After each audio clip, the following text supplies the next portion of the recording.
Okay, I guess we can go ahead and get started now. Hopefully, other people are joining as well. We've got a pretty good crowd already. So, hello everyone. My name is Tom Love, and I work with PolicyMap Outreach and Development in the government and nonprofit markets, among other areas. We're excited to have you all join us today for today's webinar, which is Integrating Data into Municipal Grant Strategy with PolicyMap. And we're thrilled to have our guest presenter, Melissa Pond, join us. In this session, Melissa will share her insights with us regarding the role of data in competitive grant applications and the gap that many municipalities face between having data and using it effectively, with the key message that strong applications are not just about having data, but about using the right data in the right way to build a clear case for funding. Following Melissa's presentation, we will go into a brief live demo of PolicyMap with a few example scenarios. So before we jump into it, just a couple of housekeeping items while we wait for others to join. This webinar is being recorded, so it will be shared afterwards. A follow-up email will be sent with a video and any additional information about the webinar. This is a GoToWebinar format, so everyone's line is muted. If you have any questions or problems with the webinar, you can use the chat feature on the GoTo tool, and we will have time for a Q&A session at the end to go through any questions that folks are posting into the chat feature, which my colleague Phil Vu will be monitoring.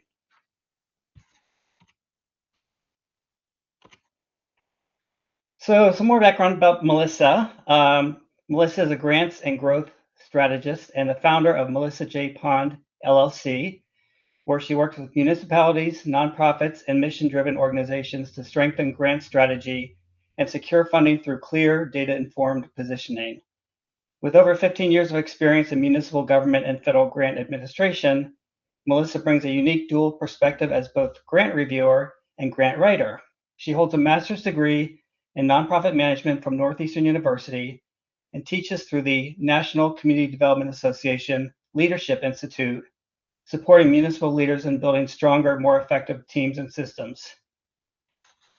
Melissa's work and leadership were recognized in 2025 with multiple honors, including the Massachusetts Community Heroine Award, Best Grant Writer by Boston Businesswomen, the Enterprising Women Award from Cape and Plymouth Business, and Rookie of the Year with the Women's Business League. Since 2023, she has helped her clients secure over $1.2 million in grant funding and is known for translating complex data into strategic narratives that lead to real funding outcomes.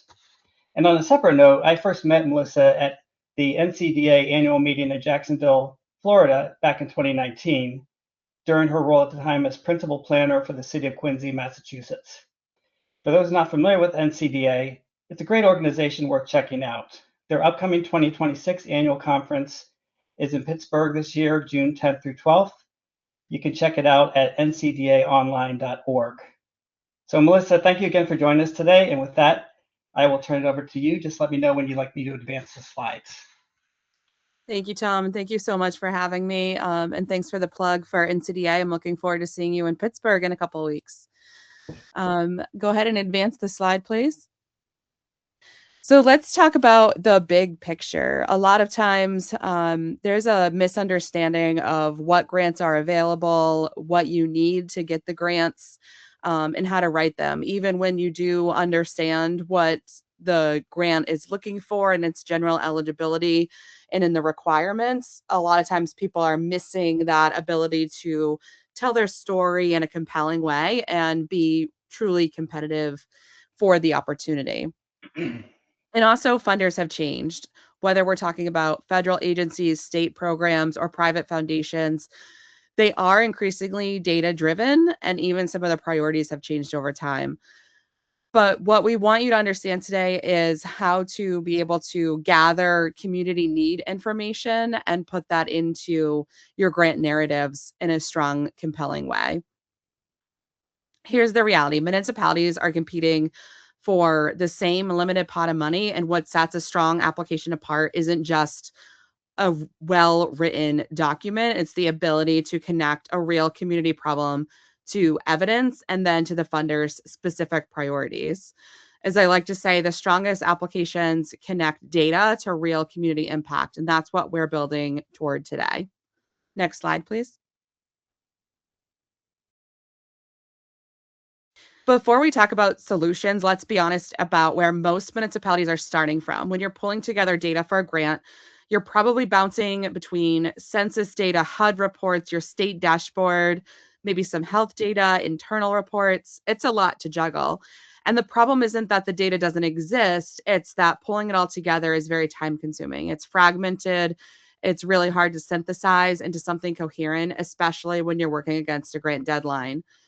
One of the reasons why I had asked for our community to get PolicyMap was more for the mapping itself. One thing that I had worked on throughout my career with the community was learning the different mapping programs. There's a huge learning curve to that. And so there's, you only have so much time on your hands. And so to be dedicating time to a huge technical learning curve of doing the data mapping can really hinder your ability to meet those deadlines. And so this was one of the reasons why I had reached out to request that our team get the PolicyMap platform. Next slide, please. This slide gets at something I see consistently with clients. There's two categories of challenge: the internal gaps and the external impact. On the internal side, limited staff capacity, hard to visualize trends, difficulty finding the hyperlocal data. And on the external side, weak alignment with funders, generic need statements, and inconsistent reporting. And the big one that I want to highlight, using statewide or county level data instead of local data. Funders will notice this, and when your need statement is backed by state averages, it signals that you haven't done the work to understand what's actually happening in your specific community. With PolicyMap, you can actually make comparisons between communities as well, which can help you really solidify and find that meaningful data that makes a difference in your grant narrative. Next slide, please. So what does it look like when you get this right? I think of it as a 5-step framework. You start by identifying community need, defining the problem with real precision. Then you analyze disparities and trends. What does the data actually reveal? Third, you align with funder priorities, because data only matters if it speaks to what the funder cares about. Fourth, you use it to support your program design. Your approach should be grounded in evidence. And fifth, you build it into your outcomes and evaluation plan so you can demonstrate impact before and after. This isn't about including more data. It's about using data strategically at every stage of the application.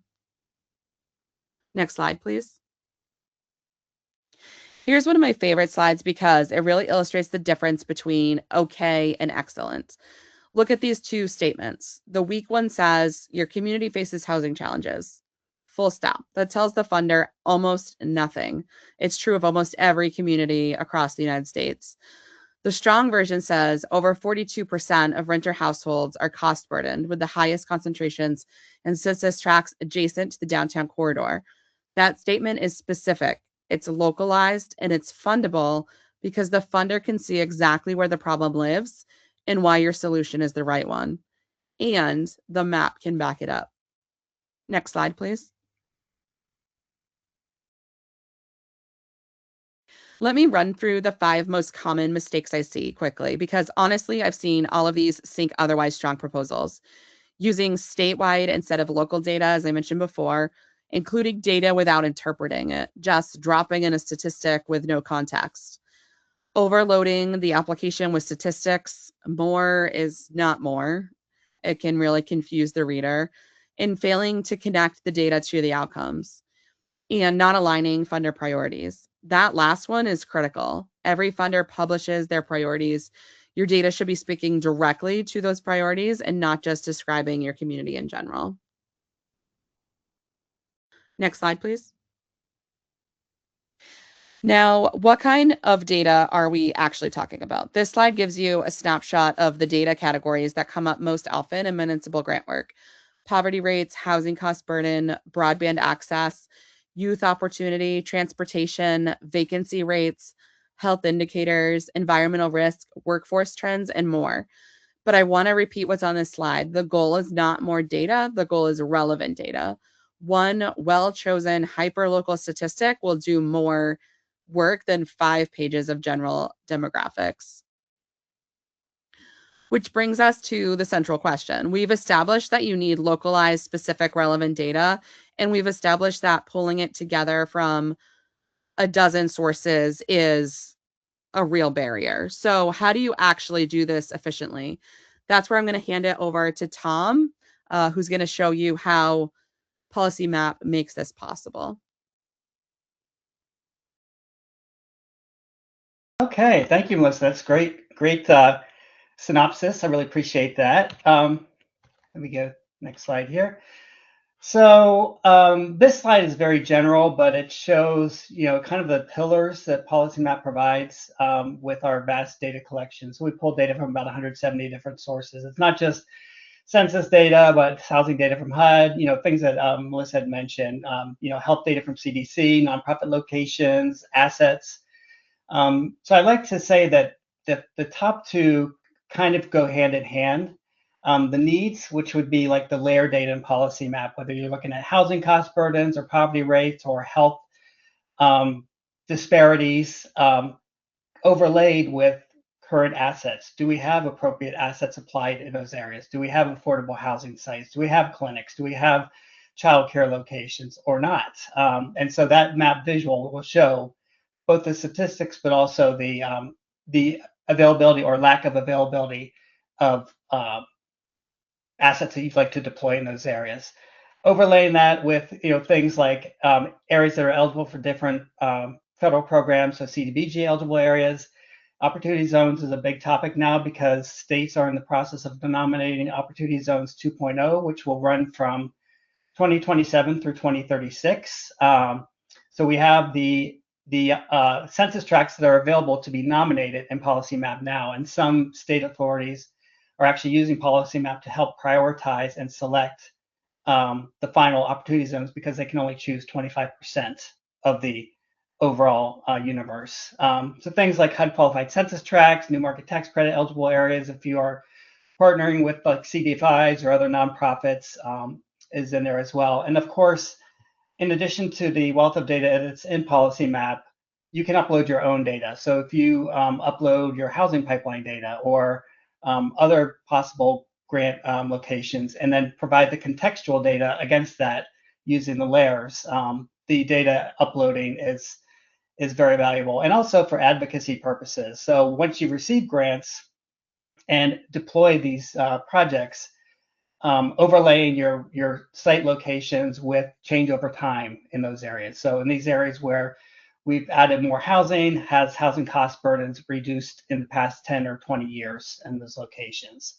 So it's great for showing your impact to your city council members or your county commissioners or other representatives.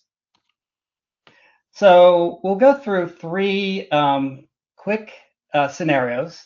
One is housing cost burdens and kind of tying that to LIHTC, low-income housing tax credit locations.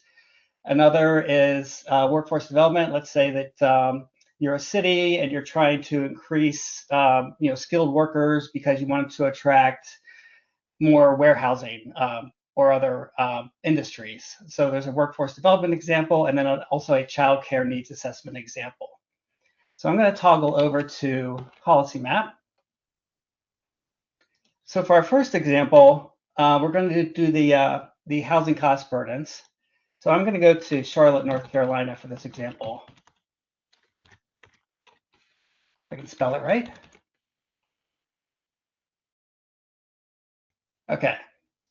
So, some of you may be familiar with PolicyMap already, others may not be, but this is a tool you have access to all the data, again, from 170 different sources, organized in these menus across the top from demographics over to federal guidelines.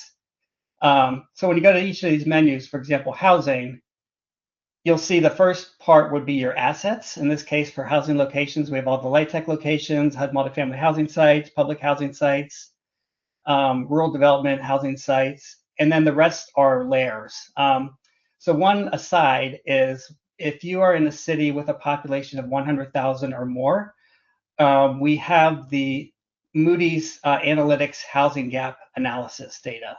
So this shows total census tract level housing gap, as well as specifically owner units or renter units. This was released last year, and we are actually about to update it shortly. And we will be presenting this at the U.S. Housing Conference in Dallas, June 1st and 2nd, on a panel with the City of Philadelphia, because they've used this data in Philadelphia to help craft their $2 billion, 30,000 unit new housing strategy. So just to show you very quickly, if you are in one of these cities with that population level, you can see we're looking at the total housing unit gap by count.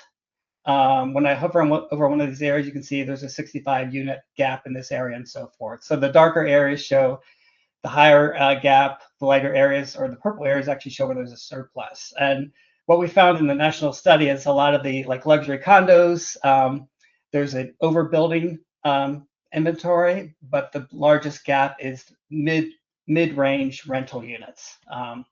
So this data is all downloadable. If you wanted to download all of this data for Charlotte, for example, you could do that.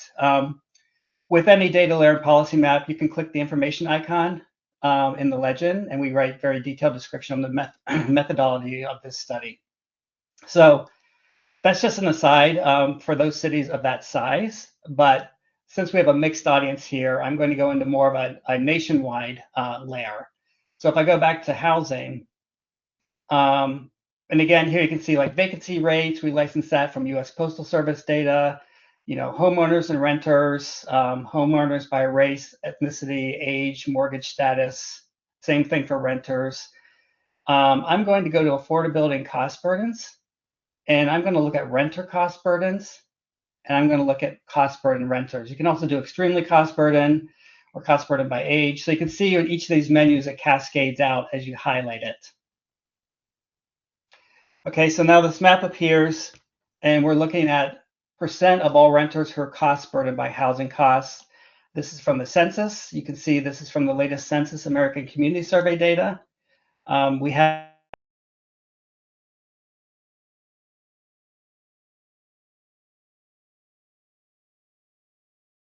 Hey, Tom, I think we just lost your audio. we're back. And you're back. Thank you. Okay.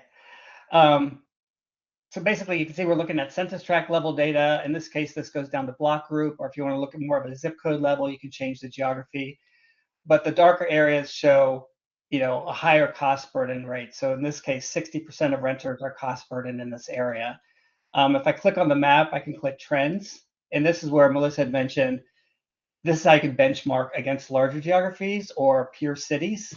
So you can see that this census tract has 60% of cost burden renters, compared to the city of Charlotte, where it's 47%, compared to the state of North Carolina, which is 44%. So it's larger, it's higher than the larger areas in which it sits. You can click on a chart and generate a trend chart. Oops, try a different one here. So you can generate a chart for the census tract, and if you want to, overlap it with the city of Charlotte, the state of North Carolina, and the United States, you can see consistently for this area, higher burden area compared to the larger geographies, and change over time. And so there are different analytic tools that are built into this platform. Let me go back to Charlotte. I'll show you some other functionality here. If you only wanted to show your city, because you can export these images as part of your grant application, you can clip out surrounding areas. So I don't want to see neighboring areas. And I'm going to change the variable from percent to number. So I'm a big fan of numbers, hard numbers.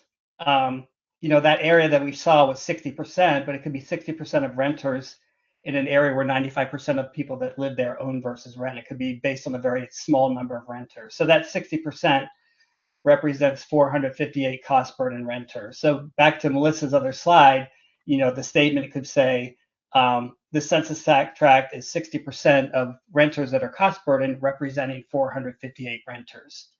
And by the way, whenever you use any statistics from PolicyMap, here on the bottom right-hand corner is a citing button. So you can generate an instant citation based on the style of your choice without having to write your own cited references. I'm going to change the color of this because it's easier to see map boundaries. So I'm going to add the census tract boundary since we're looking at census tract level data. So here in the upper left-hand corner are boundaries. So if you wanted to overlay state legislative districts or congressional districts, or zip codes or counties, you can do that. I just want to put the census tract boundaries on the map just because it makes it a little cleaner to figure out where the census tracts lie.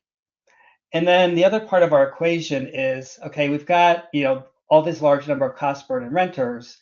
Let's overlay this with LIHTC locations. So if I go back to the housing menu, if I go back under locations and I click on LIHTC, all these little bow ties, which are hard to see, so I'm going to change the shape, size, and color of these icons, are LIHTC properties. So I can turn on the labels, zoom in here, change this back to census tract, and I can click on any one of these points. Like here we have Lincoln Heights Apartments, project details, 60 units, expires 2030, currently active in the LIHTC program. So because we're looking at risk here, you can select these filtering options. So you can make color code by number of units or year, place, and service. I want to actually filter to show which are due to expire from their 30-year subsidy between now and 2030. Okay, so now this is kind of a little more of a clear picture. Lincoln Heights Apartments, which sits in the census tract where there's 601 cost burden renters, has 60 units and it's due to go offline, within by 2030. Same thing down here, Trinity Common Apartments. You can see that this project has 24 units and also expiring in 2030. So it helps you kind of give you a couple years in advance preparation for what effect it might have on the rental community when they lose that tax subsidy.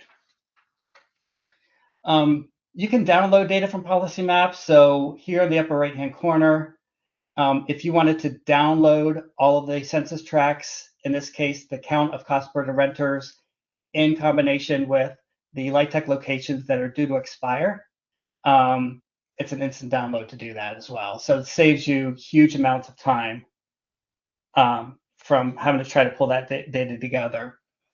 You can also click on any area. Like let's go back to this Lincoln Heights census tract. Let me unclip this here. And you can see that there are different reports built into PolicyMap. These first two we just revamped. The community profile report and the community health report are brand new.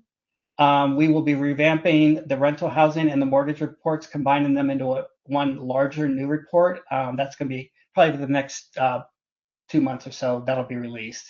So you can still view the older reports now, but if I click on the community profile report,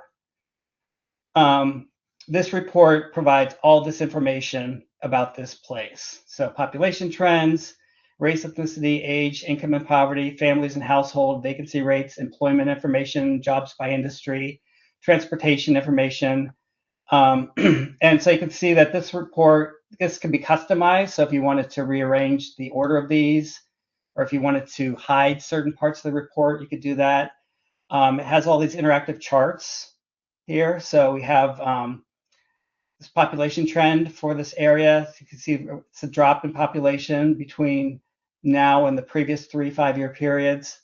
You can change the, change your choice of graphics for this report, and then save this report template as your own new report. So this, I won't go through the report, but the nice thing is that it compares, again, the neighborhood to the state in this case, in most of these sections. So for example, this area has 81% Black or African American population compared to 20% for the state of North Carolina, and so on. So these reports are, once you see the same areas appear over and over again, or if you are focusing on a specific area for your grant application, you can then do more of a deep dive by generating these reports. Okay, so this is single layer map, which means every time I add a new data layer, like let's say I wanted to go back and go to demographics, and I wanted to look at race, ethnicity, diversity, predominant race or ethnicity.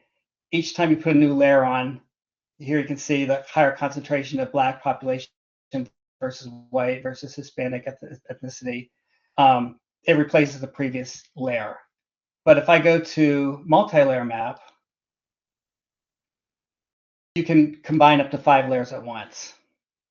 So it works a little differently. I'm going to keep the light tech on now. So our first layer carried over from single layer maps, which is our cost burden renters. Let's say we want to find areas, census tracts that have at least 500 cost burden renters. Okay, so you can see now in this multi-layer map, the first layer is renters, tracts with at least 500 cost burden renters. So for example, here we've got 537, down here we've got 559. Let's say for a second layer, we want to overlay this with the AMI. Okay, so under income and spending, and I know I'm going through this very quickly, there's just a lot of data in PolicyMap, so it's more of an exploratory phase to understand this. But let's look at median household income as a percentage of AMI, and I want to find areas that are 80% or less of area median income. So you see a couple areas disappear. Over here you can see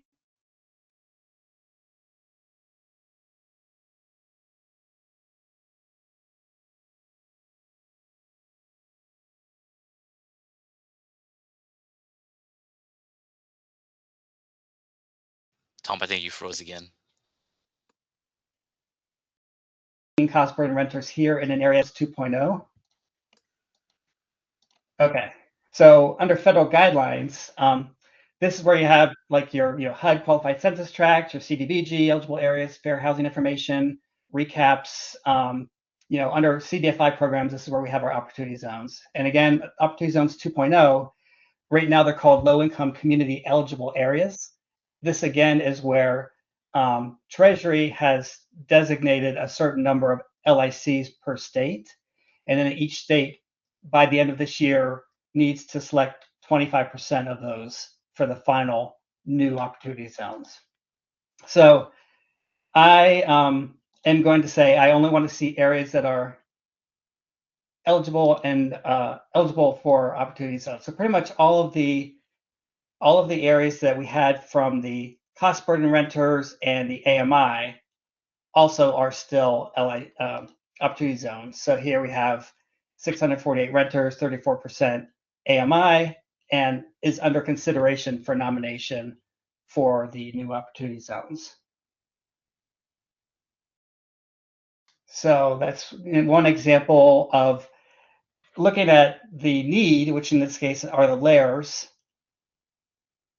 as well as the assets, which are the points. By the way, one other point data set I always like to show under quality of life, often overlooked, are nonprofit locations. We have all the nonprofit locations nationwide. You can see this is going to be very busy.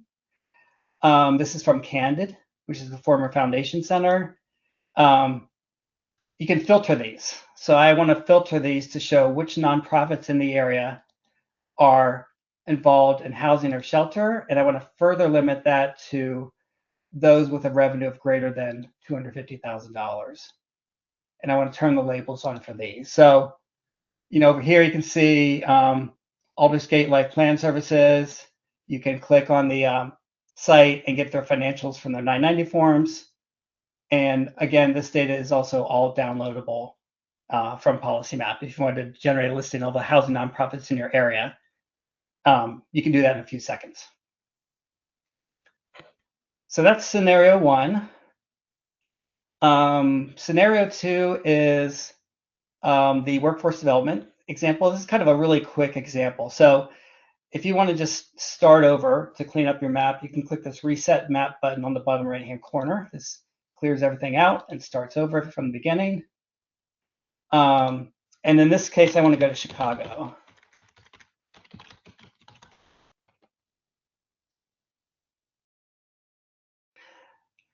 Okay, so again, the workforce development example, let's say in this example, we want to focus on identifying the areas where there's a higher concentration of workers without a high school diploma, adult workers without a high school diploma.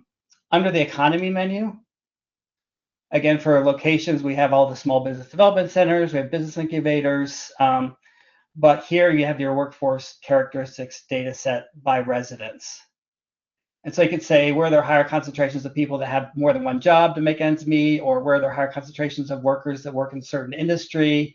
I want to go under earnings and education and select educational attainment less than high school. Okay, so again, I'm a fan of green. It defaults to, and by the way, you can create your own color range. So there's basically infinite color palette if you want to create your own color palettes. You don't have to use the 8 that are defaulted here. Now, another interesting example, here we're looking at percent of all workers age 30 or older by residents without a high school degree. This is from the Census LEHD, Longitudinal Economic Housing Dynamics data set. And you can see there's a lot of, the higher areas, 18% or higher. In PolicyMap, you can edit the ranges. So if you wanted to see like the very highest areas, you could create your own cut point. So let's say I want to do 30% as the high end and 20% as the next one. And then isolate those ranges by clicking on the legend. Okay, so when I zoom in here, I'm going to lock this at census tract level.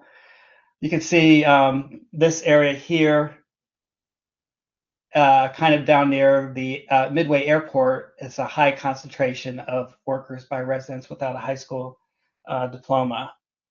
Again, if I want to overlay my nonprofits, because I want to see is maybe is somebody already doing something there, or somebody we can partner with.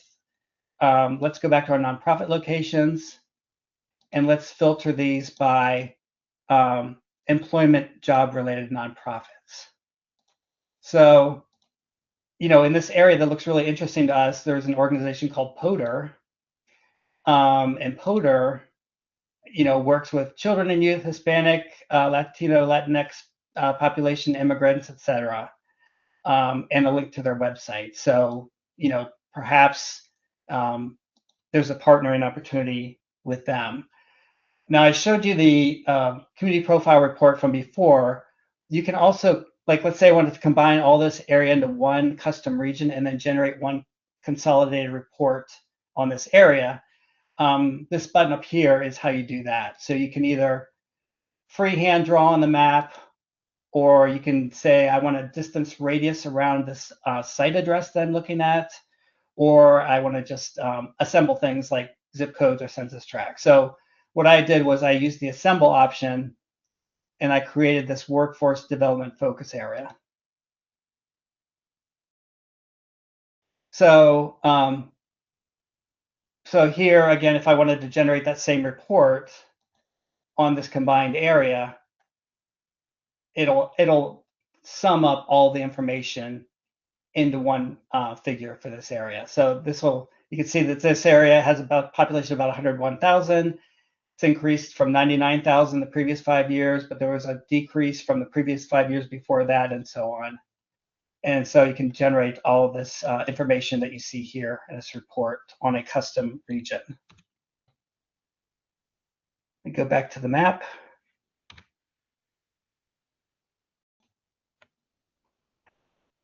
And, so I kind of gather from this area that, just to confirm, I want to go back to demographics, and let's look again at the race ethnicity of this area.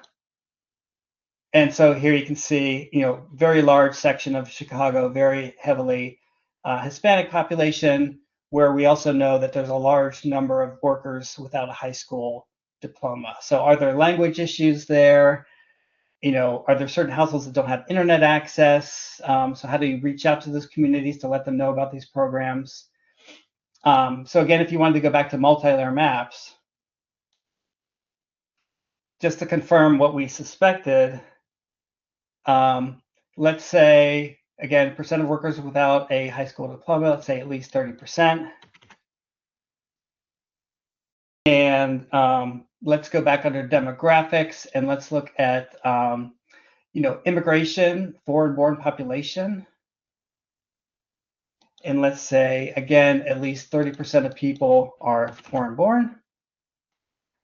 And let's look at language. So back under demographics, let's go to language. And let's go to limited English spoken at home, Spanish language. And again, let's make that 30%. And again, for each of these, you can change it from percent to number. Because again, I'm a big fan of numbers. Like percents mean one thing, but what's the actual number? And so when I click on the map, you can see, this particular census tract has 32% workers, 46% foreign-born, 54% limited English language Spanish-speaking at home residents. So it really helps you pinpoint, okay, for this particular example, I'd like to focus on these two areas here, perhaps.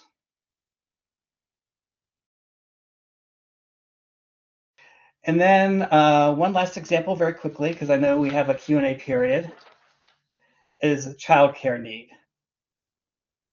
There's other examples. I'm going to click my reset here again. And let's go to Omaha. So in this example, I'm going to go right to multi-layer maps. And this is a good example, again, of overlaying current assets to what we're trying to find. So we're trying to identify areas that might need more assistance with childcare, more seats available. So I'm going to start with under income and spending, under demographics. You can see family type. So let's look at single with children families. And I want to find census tracts where there's at least 50 per tract single family with children. Oh, actually, I don't want percent, I want number. So I'm going to change it from percent to number. So if I go 50, okay, so you don't see much change, which means a lot of these have a lot more than 50. And again, you can kind of test it by using the slider and see how the map changes. Okay, so it's all very responsive to what you change here. And then let's focus on areas where, in addition to single parents, there's more people that have more than one job to make ends meet. If we go back to our economy menu, go back to workforce, go to multiple job holders, let's say all. And we want to find census tracts where there's at least 100 job holders. Oops, see, I forgot again. I need to change this from percent to number. And by the way, once you do a map and you get everything exactly right, you can save your map here in your saved work folder. So you can create project folders so you don't have to recreate them again the next time you log in. So again, 100 job holders. So if I click on one area like this, there's 101 single-headed families with children in this area, where also 109 workers have more than one job. Let's add a third layer, which is poverty. So under income and spending, let's look at poverty. Let's look at people in poverty by age, under the age of 5. And again, I'm going to change it from percent to number. And I'm going to say areas where there's at least 40%. I'm sorry, 40. Okay. So, when I zoom in here, like here is an area we've got 80 people under 5 in poverty, in an area where 187 workers have more than one job, in an area where 62 families have are single-headed with children. And so now let's overlay this with our available childcare supply. So under education, Again, locations, which are your assets. We have public schools, libraries, colleges, universities, Head Start centers. I'm going to start with public schools. And this is from the Department of Education. Let's change these to something bigger so it's easier for you to see, and turn on the labels. So here, for example, here we have 48 kids under 5 in poverty in this particular census tract, and so on. And then within that area, we have Dundee Elementary School. If you click on the school, you can see this is pre-K through 6th grade, 495 students. We have the enrollment, and so we have only 6 pre-K students in this school. In a census tract where there's 6,800 or 68 kids under 5 in poverty. So again, with these filtering options, you can say, I only want to show schools that offer pre-K. I don't want to see high schools. Okay, so now we're only showing schools that offer pre-K. In addition to that, let's go back to our education menu under locations and add Head Start centers. So some of these you'll see are within a school, like where they overlap here, like this Bell Ryan Elementary School. But then here you see some that are standalone. And again, for Head Start, you can filter, and I want a color code to show which ones offer early Head Start versus not. And so you can see here that the yellow circles are those that offer early Head Start, and then the blue do not. And so you can see this area here. Again, you could customize this area into a custom region and generate a report to get the totals for number of kids and so on. So I think with that, I will turn it back to Melissa for wrap up. So let me go to the wrap up slide. There we go. That was great, Tom. Great demo.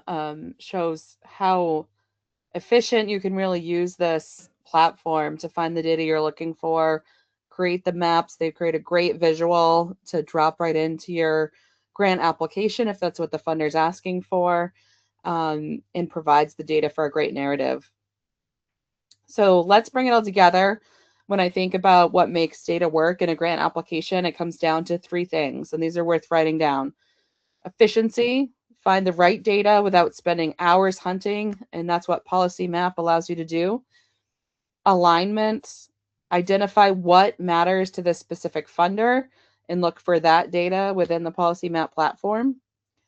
And credibility in strategy. So really looking for the data that can translate into a fundable story. So credibility, clarity, and community impact, that's the through line in every strong application I've worked on. Next slide, please. That brings us to Q&A, and Tom and I are both here, so please drop your questions in the chat. We'd love to hear what's on your mind. And if you want to keep the conversation going after today, you can reach me at melissa@melissajpond.com. I'm always happy to talk through grant strategy, and Tom's contact is on the slide as well for anything PolicyMap related. Thank you all so much for being here today, and we hope this gives you something you can put into work right away. Right. Thanks, Melissa and Tom. Those are some really great insight and some, again, really neat examples. A couple questions for PolicyMap in general. There's a couple questions for you as well, Melissa, regarding using the data. The question is, do you use the raw data in your presentation, or do you create metrics based on the number of types of data you use? I would say it depends on what kind of story you're trying to tell. So it's always good to put the data into context, right? And so Tom did a great job illustrating how you can compare it to another community or countywide data, statewide data. So really depends what kind of story you're trying to tell and what you're trying to paint as a picture to the funder. There are a couple people that raised their hands. If it's easier just to type in the question, it'd probably be easier because sometimes the audio is not set up for open mic questions. A question from Seema. Seema had a couple questions actually. One, Tom, I think was regarding the community health reports and or our health report and how it compares to the community health needs assessment. Sure. Let me just click on an area here. I'm just going to click on I'm going to create a quick custom region here. So I think I already did. Yeah. So I created this custom region before the call. So again, I'm going to click reports. And this was updated on Monday. This was released. It's a very long report. And again, you can customize this report. If you don't need the mortality section, for example, you can remove it and so on. So this talks about, there's some overlap between the community profile report, so things like population and demographics, but then, healthcare access, if you click here, you can see it's a very lengthy report. Access to physicians, dentists, and so on. Health risk factors. So there's a lot of data that's in the health menu in PolicyMap. So risk factors like social vulnerability and maternal vulnerability, health conditions, so all the chronic conditions. And again, this data is available down to a census tract level in PolicyMap. It's a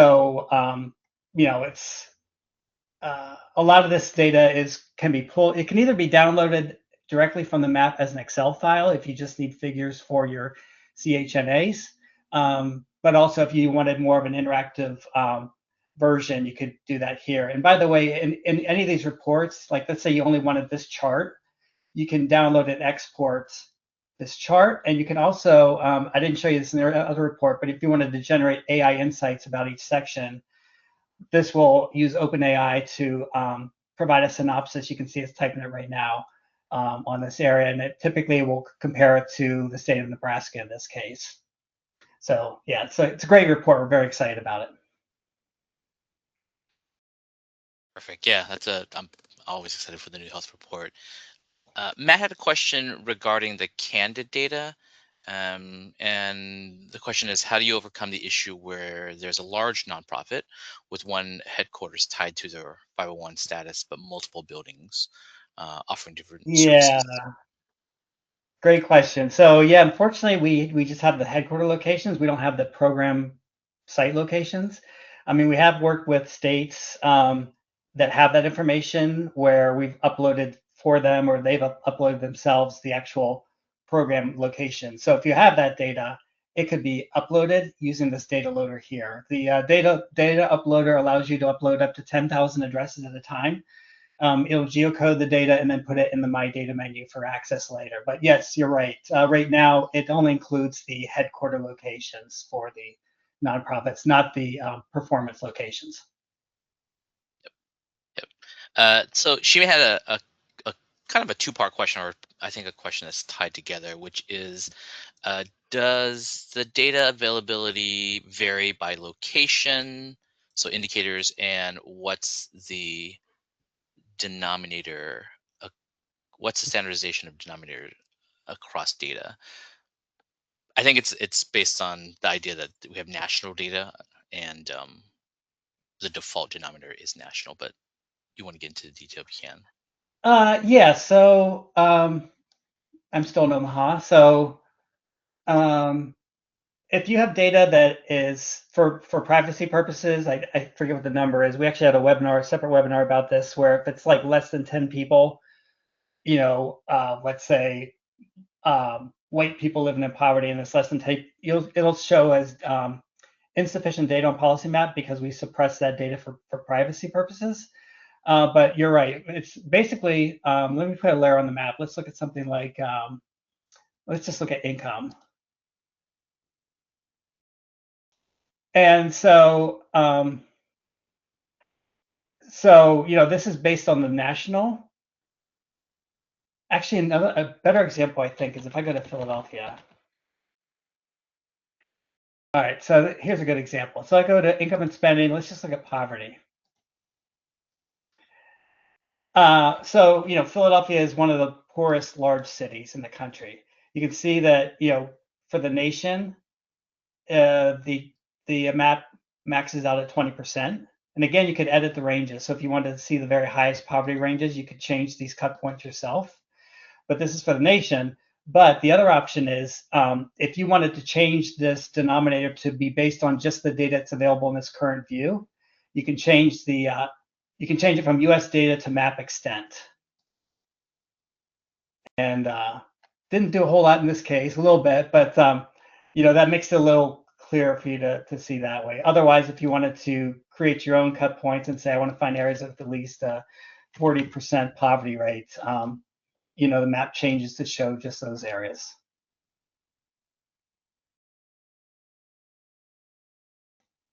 Good question. Thank you. Yep. Yeah. So by default, the denominator is always at a national level, but the map extent is a really neat tool that allows users to see that data at a localized level. So it's a fun feature. A really good question, probably for both Melissa and you, Tom, from Kira, where they said that they're in the midst of drafting a neighborhood revitalization strategy area, a 5-year plan. And the question is, are there some suggestions of how they could use PolicyMap probably effectively to help with visuals with data and maps? I think I'll defer to Melissa for the actual, what type of data you want to look at first. Melissa, if you wanted to, since that seems to be your bailiwick. Yeah, I'd probably go back to the slide where we talked about the specific types of data. Let me just pull that up.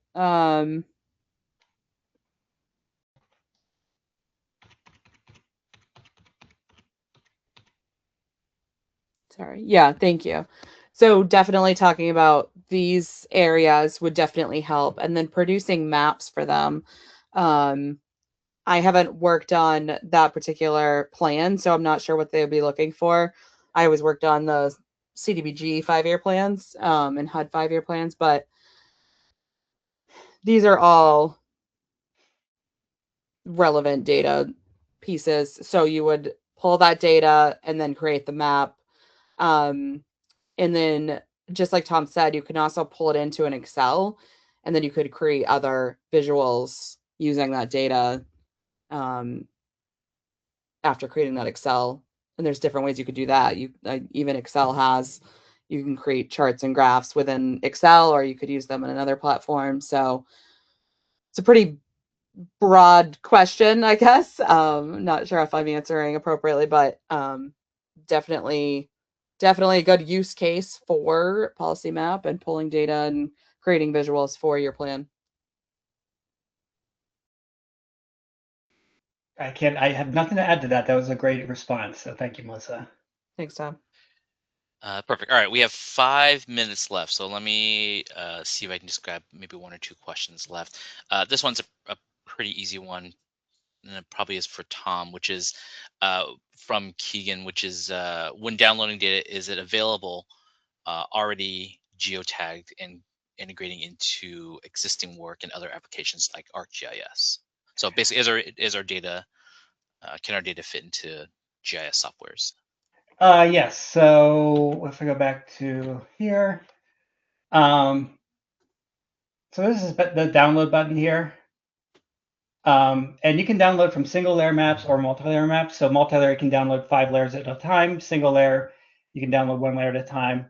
Let me actually go back to, I just want to put a point data set on the map. So let's put on here something like your LIHTC sites. So now, I've got LIHTC sites overlaid against poverty rates and PolicyMap. So when you go to the download button, the first step is ask what you'd like to download. So you want to download the layer data, which is poverty. Do you want percent number, percent change over time? So it asks you the variable, in what year you want to download from. Or do you want to download the LIHTC locations, which are the point data sets, and it would have all the information about each property as well. Or the combination, wherever there's a LIHTC site, I want to know what the poverty rate is for each of those census tracts where there's a LIHTC location. That's the combination points with layer. Second step is where do you want to download from? So, Philadelphia County, or do you want to download from a custom region that you've drawn? And so we're downloading the combination of poverty and LIHTC location. So what you're going to get is the FIPS code, the census tract number, and that's what you can use to join to your other data in ArcGIS or Tableau or other mapping tools. So yes, it'll have the GeoID. It will also have the poverty rate, and if you want, the point location, which are the LIHTC locations. So you're not downloading a shapefile, but you're downloading the GeoID that's needed for you to join to your other within your other tools. Okay, I think that's it. If there's any other questions that we didn't answer, we'll definitely answer after in the follow-up email. But otherwise, you guys close. All right. Well, yeah, thank you. Melissa mentioned we are happy to answer any questions, follow up. You have our contact information, and otherwise, have a great Memorial Day weekend, and take care. And Melissa, do you have any other parting words? No, but thank you all for coming, and thank you, Tom, for having me.